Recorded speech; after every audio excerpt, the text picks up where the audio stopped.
Hello बच्चों, welcome to आदर्श विद्यापीठ। आज के इस वीडियो में हम स्वदेशी जो कविता है उसका हिंदी अर्थ जानेंगे, जिनके कवि का नाम बद्री नारायण चौधरी, जिन्हें हम प्रेमधन के नाम से भी जानते हैं, वे हैं। वे हमें इस भारतीय लोगों को इस कविता के माध्यम से यह बतलाने का प्रयास कर रहे हैं कि अंग्रेजी वस्तुएं हम सभी के ऊपर किस प्रकार से छा रही है। हम सब किस प्रकार से अंग्रेजी वस्तुओं का गुलाम होते जा रहे हैं। हमारे रीति रिवाज, खान पान, पहनावा ओढ़ावा से लेकर सभी हमारी ज़रूरतमंद वस्तुओं पर अंग्रेजी वस्तुओं ने अपना हुक्म जमा लिया है। तो आइए जानते हैं प्रेमधन के एक सुंदर सी कविता जो स्वदेशी है उनका हिंदी अर्थ जानते हैं कि स्वदेशी में प्रेमधन लोगों को क्या कहने का प्रयास कर रहे हैं। तो जो हेडलाइन है कविता का, स्वदेशी, स्व का मतलब होता है अपना, देशी का मतलब होता है देश। स्व का मतलब होता है अपना, देशी का मतलब होता है देश, अर्थात इसका मतलब हुआ अपना देश। लेकिन इस कविता में अपना देश नहीं होकर बल्कि अपनी देश की वस्तु के बारे में यह कविता है। तो स्वदेशी का मतलब होगा कि अपनी देश की वस्तु से, हमारी देश की वस्तु से। तो आइए जानते हैं प्रेमधन क्या कहने का प्रयास करते हैं। कहते हैं सबै विदेशी वस्तु नर, कहते हैं सभी जगह विदेशी वस्तु, नर मतलब मनुष्य, गति रति रित लाख। गति का मतलब होता है स्वभाव, रति का मतलब होता है लगाव, और रीत का मतलब होता है पद्धति, जिसे रीति रिवाज कहते हैं। कहते हैं प्रेमधन कि सभी जगह विदेशी वस्तु है और इस मनुष्य को विदेशी वस्तु की पद्धति अति भा गई है, इनसे लगाव हो गया है।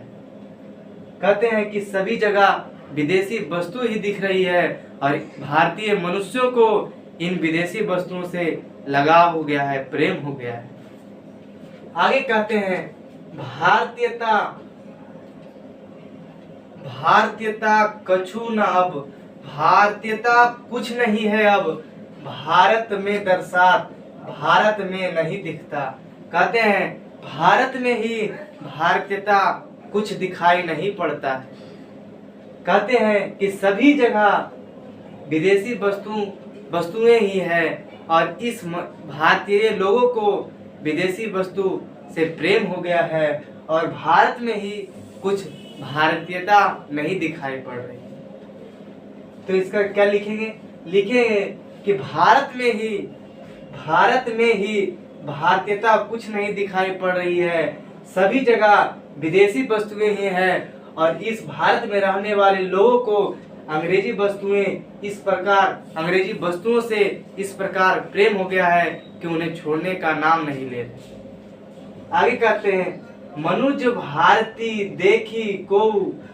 मनुज भारती का मतलब होता है भारतीय मनुष्य। मनुज भारती देखी को, देखी मतलब देखकर, को मतलब कोई। कहते हैं भारतीय मनुष्य को देखकर कोई सकत नहीं पहचान, कोई नहीं पहचान सकता है। कहते हैं भारतीय मनुष्य को देखकर कोई नहीं पहचान सकता है। करें मुसलमान हिंदू किंधो, मुसलमान हिंदू और सभी लोग किए हैं क्रिस्तान अंग्रेजों के जैसा। क्रिस्तान का मतलब अंग्रेज या क्रिश्चियन होता है। कहते हैं कि भारत में भारतीय मनुष्य को देखकर कोई पहचान नहीं सकता, क्योंकि मुसलमान, हिंदू और सभी लोग अंग्रेज के जैसे लगने लगे, अंग्रेज के जैसे हो गए। पढ़ी विद्या परदेश की। कहते हैं पढ़ी विद्या परदेश की, बुद्धि परदेसी पाए। कहते पढ़ी विद्या परदेश की, कहते हैं परदेश की विद्या पढ़कर। परदेश का मतलब होता है अपना देश छोड़कर बाकी जितने भी देश हैं परदेश है। अपना देश छोड़कर बाकी दूसरे देश परदेश है। तो उसी प्रकार कहते हैं कि पढ़ी विद्या परदेश की जो विद्या पढ़कर बुद्धि विदेशी पा गए हो, विदेशी बुद्धि भी पा गए हो। चाल चलन परदेश की चाल चलन गई इन्हें अति भार, इन्हें बहुत ही अत्यंत प्रिय लगने लगी है। कहते हैं कि विदेश की विद्या पढ़कर बुद्धि भी विदेशी पा गए हैं और उनका चाल चलन इन्हें परदेशी मतलब चाल चलन इनको विदेशी भा गया है और इन्हें बहुत ही अच्छा लगने लगा। कहते हैं ठटे विदेशी ठाट सब बनियो देश विदेश। कहते हैं ठटे मतलब ठाट बाट, विदेशी ठाट।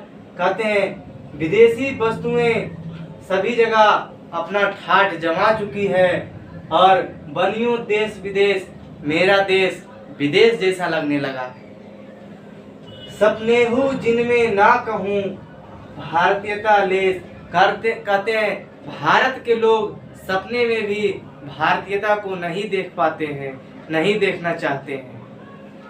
ठटे विदेशी ठाट सब बनियो देश विदेश, सपनेहु जिनमें ना कहूँ भारतीयता लेस। कहते हैं विदेशी वस्तुओं ने अपने हर जगह अपना छाप जमा रखा है।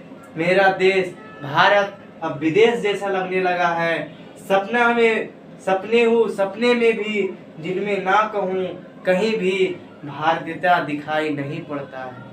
सपने में भी भारत के लोग भारतीयता को नहीं देखना चाहते। बोली सकत हिंदी नहीं। कहते बोल सकते हिंदी नहीं भी अब मिली हिंदू लोग।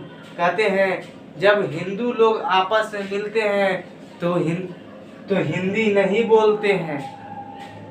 जब आपस में हिंदू लोग मिलते हैं तो हिंदी नहीं बोलते हैं। अंग्रेजी भाखन करत मतलब अंग्रेजी बोलते हैं।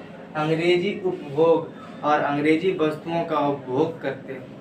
कहते हैं कि बोली सकत हिंदी नाही अब मिली हिंदू लोग आपस में मिलकर हिंदी नहीं बोलते हैं और अंग्रेजी भाखन करत अंग्रेजी उपभोग, अब अंग्रेजी वस्तुओं का उपभोग करना और अंग्रेजी बोलना अब इन्हें बहुत अच्छा लगने लगा है। तो फिर से इसका जितना अभी तक पढ़ा है उसका हिंदी कर देते हैं ताकि आपको लिखने में आसानी हो। प्रेम घन कहते हैं कि सभी विदेशी वस्तु नर गति रित लाखत भारतीयता कछु न अब भारत में दर्शा। कहते हैं भारत में ही भारतीयता कहीं भी नहीं दिखती है। सभी जगह अंग्रेजी वस्तुओं ने अपना छाप जमा रखा है और इन भारतीयों लोगों को इनका स्वभाव बहुत अच्छा लगने लगा है। मनुज भारती देखी को सकत नहीं पहचान, मुसलमान हिंदू किंधो क्या है ये क्रिस्तान। कहते हैं भारतीय मनुष्य को देखकर भी अब नहीं पहचान सकते हैं क्योंकि हिंदू मुसलमान और सभी लोग एक जैसे अंग्रेज जैसे लगने लगे।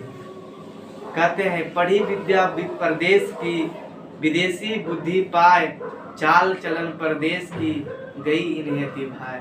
कहते हैं विदेश की विद्या पढ़कर विदेशी बुद्धि भी पा गए हैं और विदेश की चाल चलन इन्हें बहुत अति प्रिय लगने लगी है। कहते हैं ठटे विदेशी ठाट सब बनियो देश विदेश।